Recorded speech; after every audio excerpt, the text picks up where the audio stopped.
Be here. It's a good morning today. Good morning, good morning, good morning. Yeah, we talked about a couple of different, we talked, I think, four scenarios. We have these companies that we do these little case studies and we get the information from them and not just the data that happens in the situations that we're talking about, but also what happens in their life. We talked to the individuals. We talked about, Tom, the guy that was just woke up one day with the divorce papers on the table. And then, a month later, one of his reports almost killed somebody. There's a lot of stuff going on, and just by accidents. And we've learned that all of this stuff is tied together. And so, we're going to talk about a couple of those companies today. Which one do we want to start with today? We want to talk about Dan, the plant Yeah, the man. manager. Yeah, the man causing your near miss isn't reckless. He's running on empty. That's right. That's right. So Dan, he's a plant manager. He's 47, not old at all. That's very young. And he's been on that night shift for 3 years, rotating on and off. And so his sleep schedule's, I mean, what is it? He has no sleep schedule. I mean, that's the bottom line. Hmm. So last month, he had a near miss on the floor, and it was logged as an equipment issue. And nobody connected this to the fact this man is running the floor on 4.5 hours of broken sleep since For years. for years. Yes, Yeah. for years. His father has Parkinson's, and he hasn't even told his wife, Kim. Well, because Dan and Kim, they're two ships passing in the night, Yeah, right? They're on opposite shifts, that's right. right? And couples in shift work, the arrangement report is like twice the rate, the shift work arrangement.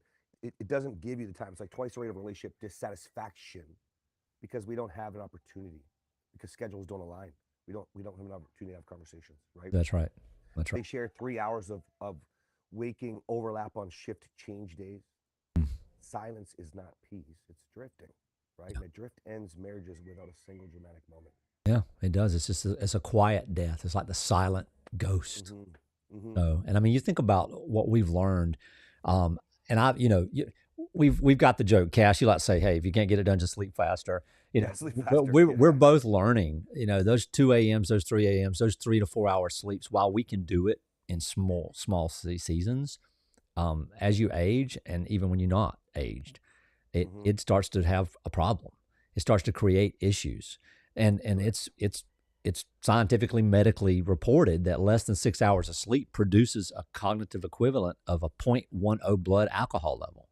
That's legally Mm. impaired. I mean, you go to jail in Georgia, it's a felony at 0.08. Yes. So that's Yes. like 2 point. I don't know if Texas, y'all might be able to have a whole keg in your car. I don't know.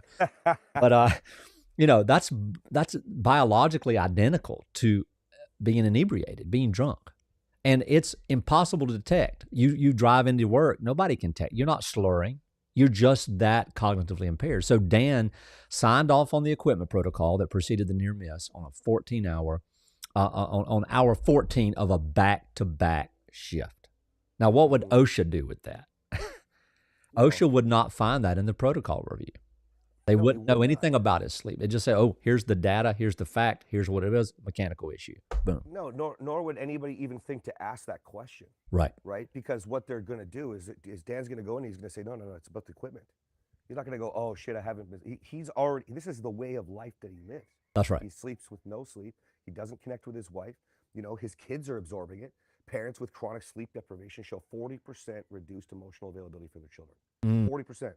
mm, So his son Ethan stops bringing things to him.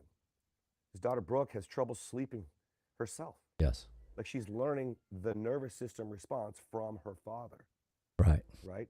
Mm, Now we know this, by the way, 411 billion people per 411 billion dollars per year in the U.S. Economic cost.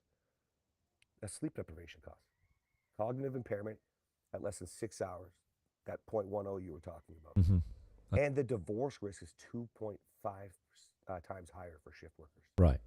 Gosh, that's correct. That's fatigue-related serious injuries average $1.56 million per incident, according to RAND 2016 in the Journal Right. of Marriage and Family. Yeah. I see. Yeah, that's something. And see what we do, and for those of you watching, is that we have found seven human bleeds, seven areas of life where people they it, it happens to all of us, but these seven areas specifically cost billions and billions and billions to companies. And so the work that we've been doing individually and with couples to help them find their identity and heal and develop new tools and become new people so that they can grow their relationship, we've sort of realized that people spend most of their time at work. And then everybody who is the boss at work is also a human being who has a home.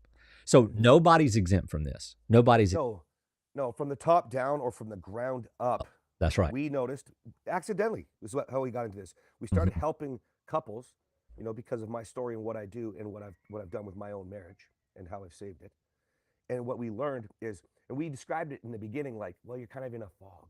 You're kind of in a fog. You're going through these marriage issues and you're in a fog. But when we start looking at real data and real numbers, and math does not lie, folks. It doesn't. You start to see that when we're trying to, improve the bottom line, increase profitability, do better with our company, 2x, 5x, 10x, right. we're investing money in the wrong things. Yeah. Right? Nobody's talking about sleep deprivation like we're talking about today, for example. Nobody's talking about what that means, that you're 2.5 times more likely to get divorced, the disconnect from your children, and all of that. You bring that to work with you. And we're sitting here going, oh man, we gotta be more careful. We gotta do some better equipment protocols for Dan here. Yeah, that's right. Isn't that fucking crazy? We can literally address the real issues. That's right. And that's the hard part, because it's just like at home. We're not taught how to be a parent. We're not taught how to be a financial manager. We're not taught. We have to learn these skills, but what we do is we learn them indirectly. The same thing with business, same thing with companies. And so what we're seeing is it's much more, for the company, it is about the bottom line, but what they're doing to address it isn't changing the bottom line, because what we've seen is these things are not even on the P&L sheet. Yeah, correct. And now we've got these 7 areas that we see bleed out and cost, not just bleeding in human lives, but bleeding in financial profitability and cost, and they compound. So for example, we're talking about sleep deprivation now, which is one of the biggest things. And we have addiction, divorce, all this other stuff, the loss of a loved one, grief, all these different things. You'll get to know what they are as you continue to listen to us. But the compound, when the sleep is gone, the cascaded triggers cost every other system. So when we talk about one thing, like a $1.56 million per incident for sleep deprivation, we're not even looking at the other millions of dollars because of the compounding issue. So sleep deprivation accelerates every other bleed in this framework at the exact same time. Well, let's just think about it. Forget corporations dealing with their sleep-deprived employees right now for a second. How often does a relationship die when you don't have the energy to put into it, the presence that you could offer, being somebody who's available, who's intentional, who throws their attention correctly towards their family. You see, we're not just suffering at work, we're suffering at home. And if the relationship is dying between this silence, right, between the disconnect in these schedules, in this case for Dan and Kim, right, well, then he's going to bring that to work too. Yeah. Right? And he's learning to become helpless because you're struggling at home. You're trying to paint a picture at work. You're trying to be this incredible person that people see. That's right. Right? Yeah. But deep down that you're struggling and feeling so disconnected from your wife. And we haven't even gone further yet. We're just talking about being sleep deprived. That's right. And we're talking about not being able to have conversations with kids. That's right. And and what's that compound? We use the human bleed because I look at it like a circulatory system. I mean, if you're bleeding in the neck, your feet's going to die. If you die, your feet die, And so every bleed feeds into the other ones. And this entire architecture, grief shatters sleep. Hormone decline destroys sleep. Every bleed. Dan's dealing with a system failure here. So his father's Parkinson's that he's not telling everybody about because he doesn't really want to be a burden. And his company may have something in for him to go and talk about it. But like we talked about yesterday, I can't remember the lady's name. She was the director of HR. She wrote the program to give support for people like that, but she did not want to actually go and take that support because why? With the title comes the stigma, And so she just kept it to herself. The Parkinson that he's watching his father, or the fear of what his father's going to become, creates grief. It's anticipatory grief, the slow loss of someone dying before they're gone, really. And he's absorbing the calls that come in at 6 o'clock in the morning. He's not telling Kim. He's managing the weight of watching all of this while he's running the floor of 110 people whose lives are in, not just financial lives, but their physical lives are in the balance. So the bandwidth with his mind, the cognition that's required there, and that level of compartmentalization. You have to have a level of focus and sharpness about you. And it's not free. It's borrowed somewhere else. So if he's not there, right, if he doesn't have his whole mind there, it's coming from somewhere else. Where's it Well, come? yeah, and this is crazy because every person wants to have their marriage, their family, their life. Even though we could be career minded, we could be super focused on where we want to go and successful in life. What do we all want? We all want our marriage and our family, That's right. right? And so he's borrowing that from them. Yes. He's taking from them, actually, I would say. Yes. Right? He hasn't been a present like we talked about. Okay. We've talked about Brooke, and Dan loves his daughter. Right. Okay. But it's no coincidence that she's not sleeping. Children's nervous systems co-regulate from their parents or with their parents. Right. Dan's nervous system is dysregulated, and Brooke is learning from that. Dan Right. feels that. Dan does not like, because he's seeing in their marriage, or sorry, their family, he's witnessing the same thing from his daughter at home that he's experiencing in the real world. So what does that do? Well, he's feeling that guilt. He's feeling that shame. That's right. It's terrible. You borrow from one place to give to another, and you avoid because you don't know what to do. It's sort of like Jason we talked about yesterday, who'd leveraged himself for like $100,000 in credit cards during COVID. His wife didn't even know. I mean, that was 6 years ago, and he's stressed out. His quotas are going down. So what he's dealing with financial stress is causing marital stress, which is causing lack of sleep because he's up at 3:30 every day trying to crunch numbers and find a way to make it done. Same thing's happening here. I was just going to say, Dan's going through the exact same thing. The exact same thing. And so the financial pressure now, so he's going through sleep deprivation, but now he's got financial pressure. And this financial pressure is building and building and building. And eventually it's going to bust. This shift differential doesn't fully offset the premium childcare costs of non-standard hours, right? Kim, what's happening? She's coordinating coverage on Dan's night shifts. I mean, they don't have a full-time nanny. They're spending $8,000 to $12,000 a year on the schedule. And that's before you count the invisible costs of the marriage. Oh my gosh. And the numbing pathway. Yeah. Right? It's open. It's a man who's exhausted, emotionally absent with his marriage, watching his father decline and carrying a secret. Okay, that man is managing. That's all he can do is manage. The question is, what is he managing with? Right? Having 2 or 3 bourbons every night before bed tells him to sleep easier, right? Yes. And it's disrupting his REM. We're still talking about this being a near miss because of equipment failure. Can you see why this human bleed is so important? That's right. To understand the true bleeds? That's right. Yeah. Well, what's one near miss last month? Nobody said, well, why did it happen? But really, why? Really, why? The silence is the most expensive choice that companies typically make. And so what does it look like? I mean, we know the surgery, the answer to the bleeding is that companies that implement fatigue risk management report a 3 to 5 times return on investment within 18 months. So the company here, we try not to give the company's name, but it's LPS. What they've lost in the context of this issue with sleep deprivation is $8.45 million a year. So a 20% improvement saves $1.7 million a year. The near miss last month cost $0 on the insurance report. The other one may cost them $5 million. It may cost them $20 million. It may cost them the company, because if it kills somebody, what happens? What happens? We could go on and on and on. You want to talk about Scott? Yeah, I think we should. Let's understand 1 in 4 employees is actively grieving right now. Right. And you have 3 days of bereavement leave to handle that. Yeah, and especially in the U.S. It's yes. Like that. Yeah. And, grief. We're talking about grief. We saw how grief played in with the Parkinson's thing that had nothing to do with the context of what the loss was there. Scott, he's a COO, and his father died. Just no warning, just sudden cardiac arrest, died. 4 days later, Scott's back at work, 48 years old, operating the company, the chief operational officer, and he's been there every single day. What's he doing? Because the alternative, taking some time off, is having to feel the grief. Feel it, He's right? Feel it, and he doesn't want to feel it. And Scott's wife, Michelle, keeps saying that he hasn't grieved. That's right. Scott keeps saying he's fine. What do we do as men? I'm fine, Fine. right? Fine. Yeah. But Michelle's not asking him to fall apart. She's asking him to be let in. See, it's a disconnect in relationships that we see all the time. That's right. Scott's locking the door harder every time she knocks, right? Most often when people are grieving alone like this, the alternative feeling that James, that you mentioned, right? They go weeks without talking, right?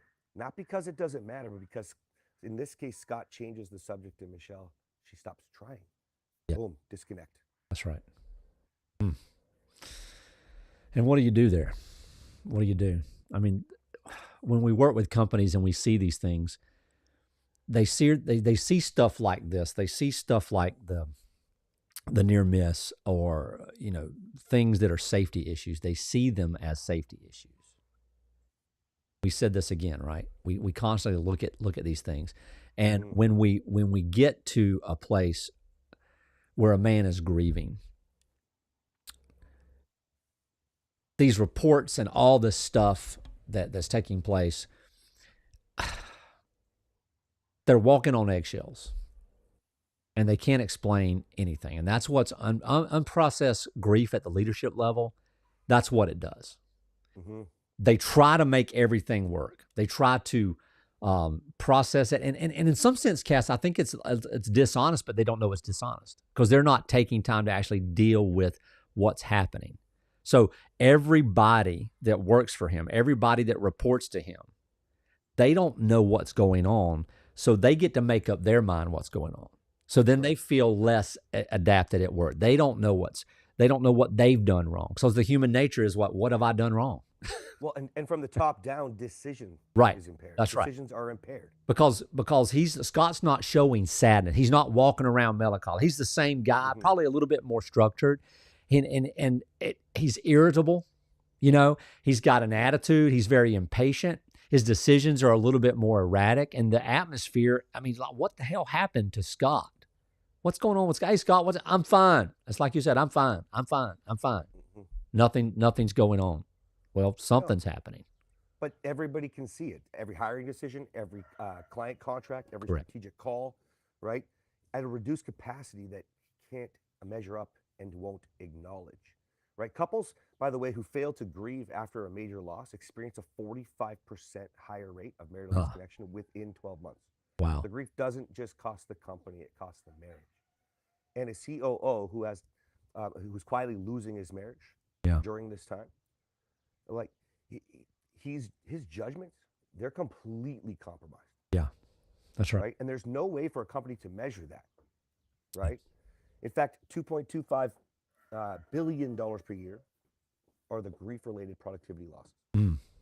2.25 billion. 85% of grieving managers report impaired decision-making for up to 1 year. Right. 51% of unsupported grieving employees leave the company within 12 months. 1 in 4 employees is actively grieving right now. That's according to Grief Recovery Institute and Bereaved.io. That's right. Isn't that nuts? It is nuts. And it's interesting because this hits home for me. It hits home for me in a lot of ways because years and years ago, when I was working for an organization back in 2002, my paternal grandmother died unexpectedly, but she was old. I had not been there because I had some issues with not being connected with the family. When I got back, not seeing her for 3 years, then she dies. I reconnect with my family, come back to work after a week. And the first thing out of the mouth of my direct supervisor was, James, you just don't seem happy. Do you need to quit? You need to find another line of work. So thinking about this is sort of like put me in a shock. I'm going, wait a minute, this happened to me. It's like this happened to me. And what happened is for almost a year, I couldn't make good decisions because not only was I grieving, I was also what? I was also worried about my job. So it's just very, very hard. And that's going to take you to sleep, right? Yeah, what was your sleep like? It was not. Right? I was up all the time. Yeah, it was all, so this is, it's one thing when you hear about a company, but when you can actually sit here and you can say, well, I've seen this, or I know somebody. Most of us know somebody who's going through something like this right now. Well, it's 1 in 4 we just learned. That's right. I mean, and then it goes further, guys. This compounds. The identity fracture is the wound beneath the wound. That's right. right? When a man who is supposed to outlast you dies first, Yes. every question you thought you had answered opens back up. Like in this case, Scott, and you probably went through something like this, Yeah. James.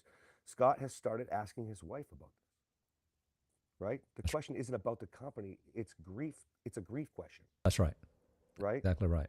But it's wearing business clothes. That's right. And then you bring into that situation what happens. This man's 48 years old, and he's thinking, well, how much time do I have? How much time do I have? Am I even doing that? So this existential pressure, that's who am I, right? Which is one of the things that we deal with in the work that we do. It starts what people think is a midlife crisis, but the research on life satisfaction shows a U-shaped curve. And what that means is happiness dips to its lowest point in the mid-40s. This is when identity starts coming apart. Yeah, I'm so sick and tired of people saying midlife crisis. It's an identity crisis. It's an People are identity going through identity crisis, and they've been going through it since they were children. That's right. They never learned who they were, That's and that's one of the things that obviously you specialize in. But Yeah. I mean, and it goes further, guys. Like Michelle is also grieving. She lost her father-in-law, She did. right? And she's And the grieving for her disconnect- husband. Oh my gosh. She's grieving And- for the children. Yes, and I can't even tell you how many people that we've helped where, like, we always talk about the straw that breaks the camel's back when somebody's getting divorced. Yeah. Right? What most often a woman is looking down on her husband in the relationship. Yeah. Right? We know this because of my content and how it goes so viral. Then we help these people, and what do we hear? She left me, like right when my dad was dying. Yes. Right? It's because she doesn't want to be your mom during this either. That's right. Right? Now, we're talking about the human bleed and how this affects work. All of these are more like alternate pathways that are affecting everything at work. We start with the grief and the fog you're in. Then we start to think about sleeping. You know, he's going to end up coping somehow when his wife and him are disconnected more. Oh, yeah. When she's like, well, I'm grieving too, and they're fighting over all that. Right. And then Right? they feel like their needs aren't getting met. And then it's just, she's going to take it to her job. Yes. And then it's Yeah. just going to be this big cycle. And then he starts to numb. Yeah. Right? Yep. And then what do most of us do who are very successful and productive? We let the job become the mask, the shield. We have no control over here. We have no control over witnessing and experiencing our emotions. And so we just go to work. But what we don't recognize is that while we feel like we're performing at work, we're not. We're failing at work. We're failing at work because we're unaware of what's really taking place behind the scenes. Oh, goodness. We have so many of these case studies, Cass, and so many things to talk about. How many more you want to try to do today? Well, I want to just give these guys some surgery first, and then we'll do another one. Oh, do it. But you know, grief processing programs Oh, reduce yeah. absenteeism 30% and improve productivity 19% within 6 months. Okay, but most companies aren't even, that's not even on their radar, right? The total bleed for this company, by the way, was $5.43 million per year. 20% improvement saves 1.06 annually, $1 million a year. Right. Okay. The man who finally sits with what he's lost is the leader who gets all of himself back. Right. And by the way, that's from the Workplace Healing and Empathy. Now, the reason why that's important to understand, guys, is because if we address something we all think we understand, because we've all heard of or know someone who has died. Yeah. Okay. But we are told, just go to a counselor. Take the time that you need. What we're seeing here is there's deeper issues, rather symptoms that need to be addressed so that we can get to the real issue of the grief. That's right. Right? That's right. And some people might be thinking, what are these human bleeds? Well, you want me to list them real quick? We've got 7 of them. please. The first one is divorce and marriage or relationship instability. The second one is, I'm just going to scroll through the list here. So hormonal shifts, like medical, physical, physiological changes. That would also include illness. Bleed 3 is parental stress with children, whether it be toddlers or teenagers. Most of the time it's teenagers. Bleed 4 is financial pressure and debt. Bleed number 5 is sleep and nervous system dysregulation. And then bleed number 6 is grease. Loss, greasy. Grief and loss of identity crisis. Maybe I need some sleep deprivation. Maybe I have sleep deprivation. And then number 7 is addiction and numbing or maladaptive behavior. So almost all of these things, all of the things that we see fall into one of these 7 bleeds. I was just going to say, this is not a willy-nilly list. This is No. 7 identified human bleeds categories that once we realized how we were helping myself, helping people with their marriages and saving their marriages and stopping, really disrupting divorce is what I do. And what James also realized, helping people identify themselves, living anxiety-free, finding freedom in identity. Okay. Yes. Essentially, we couldn't ignore that everything that we see that happens in life that affects any goal that you have, let's say. In this case, we're talking about human bleed and what that does to the bottom line at work. Everything falls into one of these categories. That's right. That's right. Crazy. You want to talk about James and then we'll be done? I do. He's still making his numbers, and that's exactly why nobody is saying anything. That's right. And this will be the bleed of addiction and numbing behavior. So here's the thing. Craig, VP, early 40s, he hit quota 7 quarters in a row. Now, every night he drinks a bottle of wine before 9 o'clock. All right. So his wife has stopped saying anything. Her name's Sarah. And the last conversation that she had about the alcohol ended pretty badly. Their daughter, Lily, she's got homework every night. She comes in, but you know what she does when James starts drinking? She just goes to her room and hides. She doesn't want to deal with it. She don't want to deal with it at all. She doesn't sit around in the kitchen. She gets no help. And she's told this to school counselors and things of that nature. But Craig is constantly like, dude, I'm making quota. Everything's good. I don't have a problem. He thinks high pressure job. That's right. It's just like he thinks he has a high pressure job and a solid handle on his coping mechanism. Yeah, but what he doesn't understand is Craig's daughter, Lily, she didn't decide to do her homework in her room. She learned to read the room before she walked into it.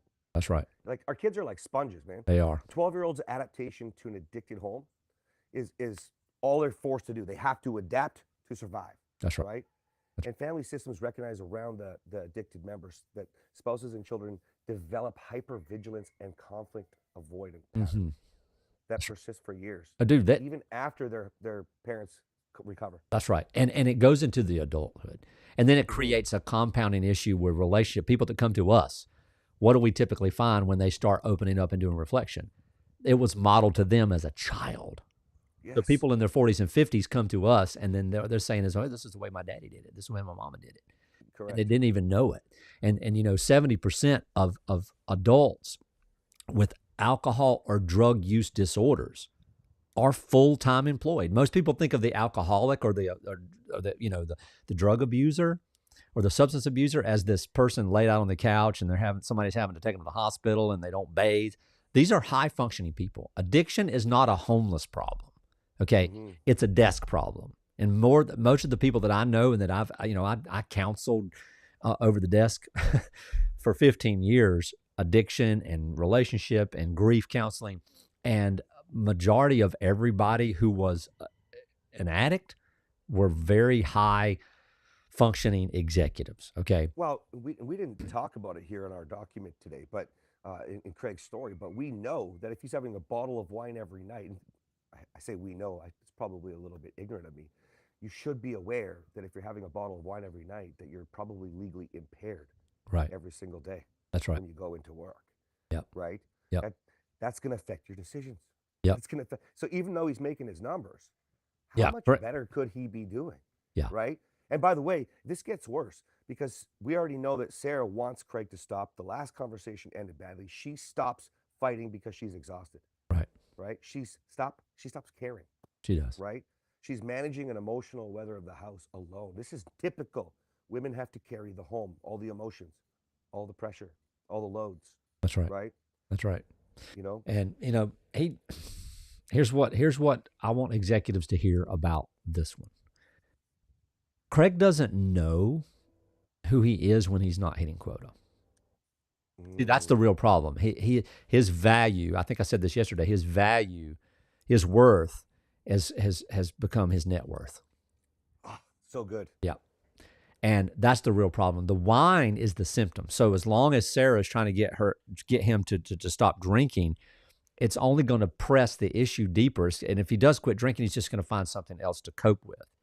So the identity wound is the diagnosis. He's fused his entire sense of worth with his output or his productivity. He wears the mask of resume, the mask of responsibility, and anything that threatens that output, like a hard quarter or a bad call, a moment of self-doubt, starts the numbing because he doesn't want to think about it. Well, and let's go further for a second here, because if we understand that she's not talking because she's exhausted, she's not fighting with him, she's just letting the drink happen, that means we know they're also not having sex. So we could go back and forth with a lot of different things here. That's right. What kind of coping is he doing? What kind of mask is he wearing with porn? Yeah. Right? That's how does he sit in and grieve with guilt and shame? Right. Because he feels like, I'm a badass in the real world. Why doesn't my wife want me? Right? And you're expecting this guy to do better. You're just like, oh, it's good. He's making quota. Why the fuck are we always looking at bare minimum? Right. I don't want to make quota. Right. I want to increase and improve every single month. That's right. I don't need this distraction like Craig's going through. That's right. You know what I'm saying? That's right. Yeah, it's tough. I mean, this is a man without an identity anchor. And the world will tell him that he's weak. You know, and that's another thing that we deal with the people that we work with, and something that actually is just sort of exaggerated when you get into the work environment, is that people feel enough shame and feel like they're broken or feel like they're worthless. And so then you add the productivity mask or their worth based on how, I mean, most people don't even recognize it, but when things start going bad at home and their relationship is, they feel like a failure before they ever have language to describe it. I see that every time a guy gets on a call. Every successful man feels like he's not good enough, like he is a failure. That's why men often try to fix it. And women aren't off the hook here either. You know what I mean? Right. Because everybody wants to feel loved and move it forward. That's why I believe relationship is the foundation. And I know you would argue that it's the foundation, but you have to have a relationship with yourself first. Correct. Right? Right. But the reality is, we are not taught as men and women to be a man and a woman in a relationship. We have shitty examples.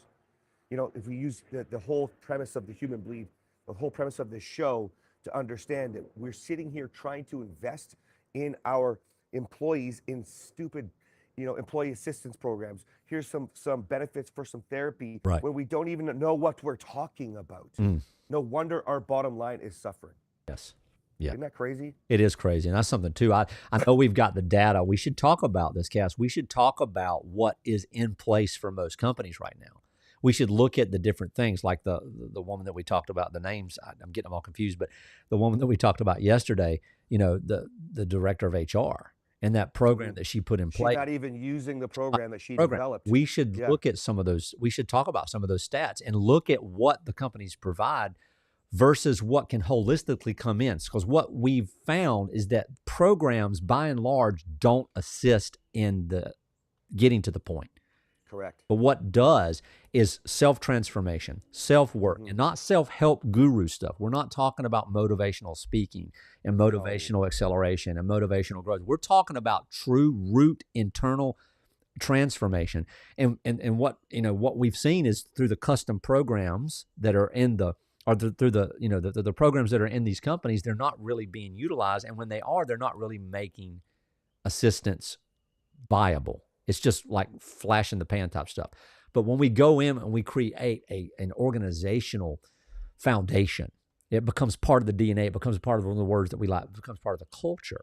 Then we start seeing a very healthy, integrated lifestyle in and out of the office, in and out of the floor, in and out of the workplace, so that the person that's at home is the same person who is at work, and they're not afraid to try. They're not trying to become something different each place. So all these things. I don't know. We talk about the cost on this, and I don't know. It's $81 billion per year is the annual employer cost of substance use disorder. 70% of the legal drug users are currently employed. You mentioned that earlier. 40% higher rate of involuntary job separation for untreated SUDs. Alcohol reduces REM sleep by 20 to 25%, even at moderate use, like one bottle of wine. Yeah. Okay. This according to SAMHSA and the NCADD, NIH, I don't know all these places, PMC 2023. You know, it's crazy, guys. But the surgery, EAP recovery programs return 8,500 plus per employee annually. Mm. 8,500 per employee annually. Working in recovery have the lowest turnover of any employee group because they finally have a reason bigger than fucking quota. That's right. Right? Right. Because they're cared for. That's what we're talking about. When you're saying the programs we have in place, James, Right. what we're saying is when you do the real transformation work with your employees and you build this into your culture, you have people that actually are excited to come to work again. That's right. You know, we got lots of statistics on CEOs that want to quit even though they love their company. That's right. They don't love it at being there anymore. Yeah. Right. They've lost themselves in the context of it. Yeah. Crestline, the company that Greg works for, the total bleed was 4.1 million per year. 20% improvement saves $820K annually. Right. And that's just on one area. We're not talking about that $4.1 million bleed is dealing with the substance. Substance only. Yes. Not dealing with the marriage, not dealing with the grief, not dealing with the financial aspects of it. We're probably talking in the sense of $10 million a year. And the companies that say, well, we're not losing $10 million a year. So look at our P&L. You're not making it. It's costing you this. The productivity is costing you this. This is the math that we've done with our calculators.